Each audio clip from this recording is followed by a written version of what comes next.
재미있는 고전 이야기. 엉뚱한 효자 아들. 옛날 어느 산골 마을에 한 소년이 홀어머니와 단둘이 살고 있었다. 소년은 12살이었지만 마음씨는 고왔어도 세상 물정에는 어두웠다. 무엇이든 어머니가 하라는 대로만 따랐고 꾸중을 들어도 네 어머니!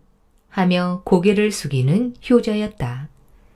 어느 날 소년은 이웃마을 곤대감네 밭에 일을 도우러 갔다. 뜨거운 햇살 아래서 돌을 주워내고 허리를 굽혀 흙먼지를 뒤집어 쓰며 하루 종일 일을 했다. 일을 마치자 곤대감은 아이의 손에 돈 3푼을 쥐어 주었다. 고생 많았다 얘야. 이 돈으로 국밥이라도 사 먹어라. 아닙니다, 어르신. 어머니께 드릴 겁니다. 소년은 두 손으로 돈을 꼭 쥐고 집으로 향했다. 하지만 길을 걷다 보니 목이 말랐다. 우물가에 들러 물을 한 바가지 마시며 손에 든 돈을 잠시 옆에 내려두었다. 시원하다. 하며 기지개를 켜는 순간 까맣게 잊고 그냥 가버린 것이다. 한참을 걷다 뒤늦게 깨달았다. 돈! 우물가에 두고 왔다. 소년은 헐레벌떡 달려갔지만 돈은 이미 자취도 없었다. 그는 풀이 죽은 채 집으로 돌아왔다. 어머니, 돈을 잃어버렸어요. 뭐라고? 손에 쥐고 다니니까 잃어버리지. 다음부턴 꼭 주머니에 넣고 다니도록 해라. 어머니는 주머니 하나를 만들어 아들에게 주며 말씀하셨다. 자, 이걸 허리에 차거라. 다음부터는 꼭 이 주머니에 넣고 오너라. 알겠지? 네, 어머니. 명심, 또 명심하겠습니다. 며칠 뒤 소년은 이웃마을의 김부자 집으로 일을 하러 갔다. 뜨거운 햇살 아래서 그는 이마에 땀을 뻘뻘 흘리며 일을 끝내자 주인이 말했다. 얘야, 돈 대신 이 강아지를 주마. 어미 젖된 지 얼마 안 됐단다. 소년은 귀여운 강아지를 받아들고 어머니께서 분명 주머니에 넣으라고 하셨지? 하며 생각했다. 그래서 강아지를 주머니에 넣으려고 했지만 강아지는 주머니에 들어가기 싫은 듯 몸을 버둥거렸다. 가만히 있어. 우리 어머니가 주머니에 넣고 오라 하셨단 말이야. 하지만 주머니는 작고 강아지는 꿈틀대며 도망쳤다. 결국 주머니는 찢어지고 강아지는 냅다 골목길로 달아나 버렸다. 소년은 허둥지둥 뒤쫓았지만 소용이 없었다. 집으로 돌아온 소년은 풀이 죽은 얼굴로 말했다. 어머니, 도망갔어요. 아니, 도망을 가다니. 돈이 어떻게 도망을 가? 오늘은 돈 대신 강아지를 주셨어요. 어머니는 이마를 탁 치며 소리쳤다. 아휴, 이 어리석은 녀석아. 강아지를 주머니에 넣으면 숨 막히지 않겠니? 도망가지 않게 끈으로 매서 데리고 와야지. 소년은 두 손을 모아 진지하게 말했다. 다음엔 꼭 목에 끈을 매서 데리고 오겠습니다, 어머니. 며칠 뒤 소년은 장터에 나가 생선 나르는 일을 도왔다.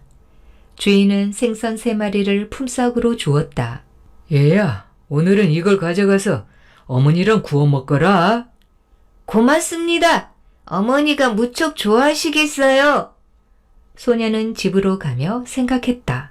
그래, 어머니 말씀이 뭐였더라? 도망가지 않게 목에 끈을 매서 끌고 오라 하셨지. 그는 생선 3마리를 끈으로 묶어 길바닥에 질질 끌며 걸어갔다.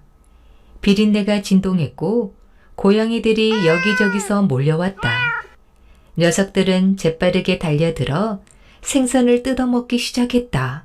소년은 그것도 모른 채 콧노래를 흥얼거렸다. 오늘은 틀림없이 어머니 말씀대로 했으니까 칭찬해 주시겠지? 집에 도착하니 생선은 머리와 뼈만 남아 있었다. 어머니는 그 꼴을 보고 기가 막혔다. 한숨을 길게 내쉬며 소년을 바라보았다. 아휴, 이 어리석은 녀석아. 아까운 생선을 어떻게 그 꼴로 만들어? 잘못했습니다, 어머니. 그렇게 질질 끌면 다 뜯기지. 생선은 종이에 잘 싸서 지푸로 묶고 어깨에 청 메고 와야지. 네, 어머니. 다음에는 꼭 종이에 싸서 지푸로 묶고 어깨에 청 메고 오겠습니다. 어머니는 걱정이었다. 세상 물정 모르는 어리석은 아들이 앞으로 어떻게 살아갈지 그 생각만 하면 마음이 무거워졌다. 소녀는 그날 밤 내내 어머니의 말씀을 곱씹으며 중얼거렸다. 종이에 싸서 지푸로 묶고 어깨에 메고, 종이에 싸서 지푸로 묶고 어깨에 메고. 며칠 후 소녀는 또 이웃마을 마구간에서 일을 도와주게 되었다.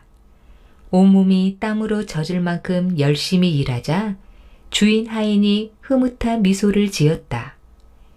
야, 대감마님께서 내가 참 성실하게 일한다고? 돈 대신 이 새끼 당나귀 한 마리를 주는구나. 이놈 데리고 가서 어머니랑 잘 키워보거라. 소녀는 깜짝 놀라 고맙다는 말도 제대로 못했다. 당나귀를 주다니 이렇게 큰 걸 어떻게 가져가지? 그 순간 머릿속에 번쩍 떠오른 것은 어머니의 말씀이었다.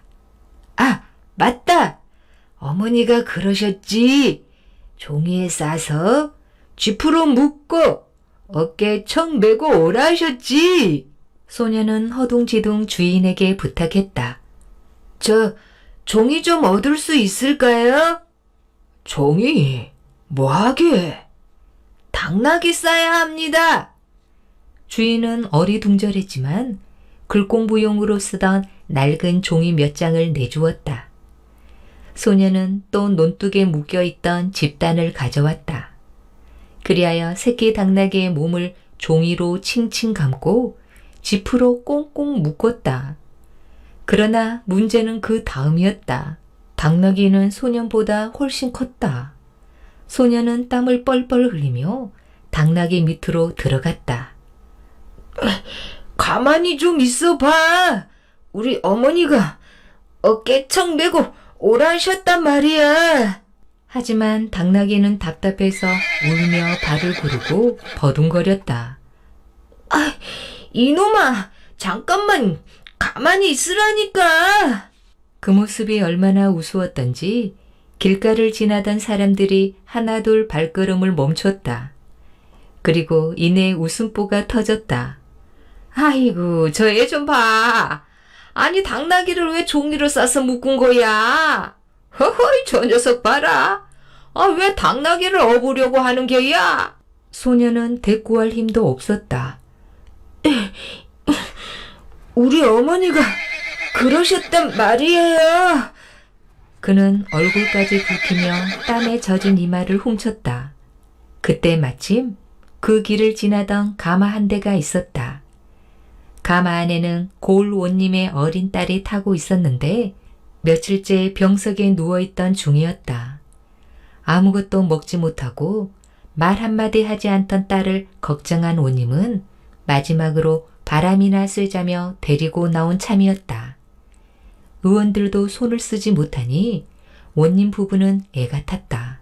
사실 그 아이는 생선 가시가 목구멍 깊숙이 걸려 있었는데 아무도 그걸 몰랐다.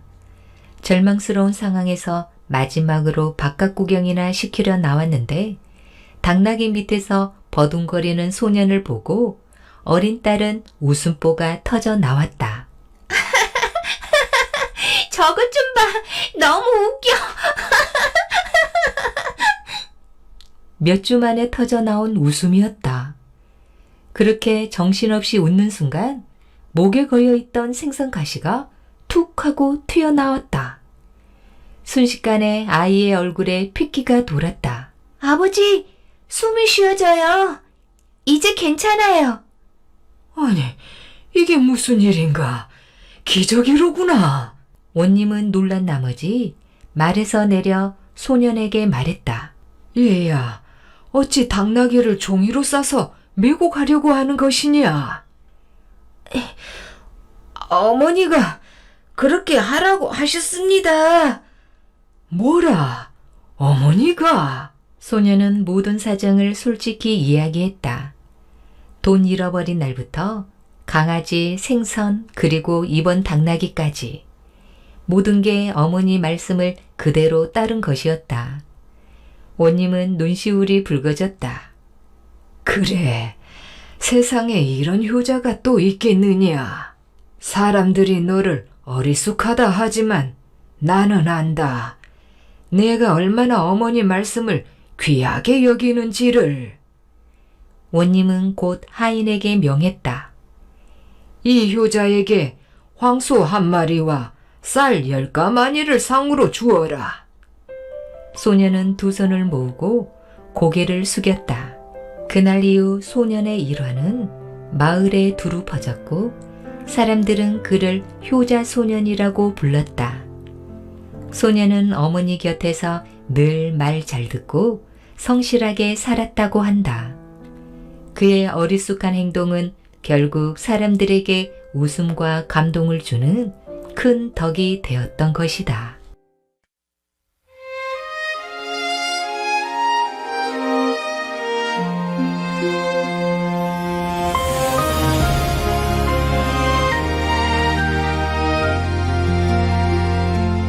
요즘 세상은 말하네. 더 똑똑해야 한다고.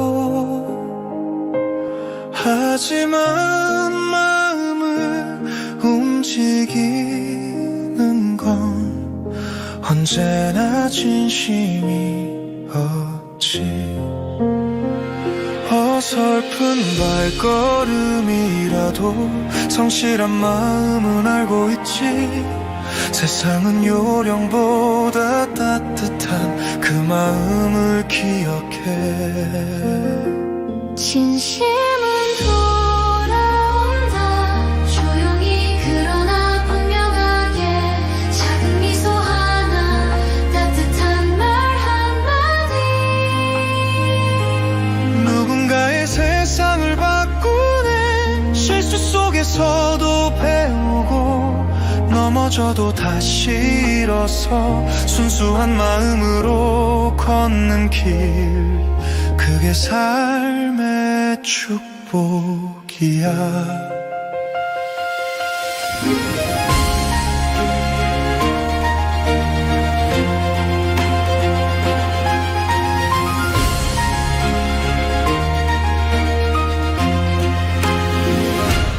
누군가의 말을 믿고 끝까지 귀 기울이는 마음.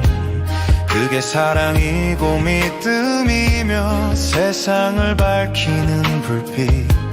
가끔은 어리숙해 보여도 그 안에 숨은 따뜻함이 누군가의 어둠을 비춰 기적을 만들어내네. 진심은 돌아온다.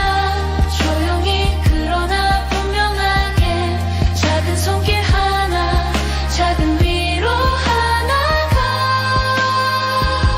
세상을 더 부드럽게 해. 오늘도 그 마음으로 누군가를 웃게 하며 살자. 세상은 결국 그런 사랑으로 조용히 돌아가니.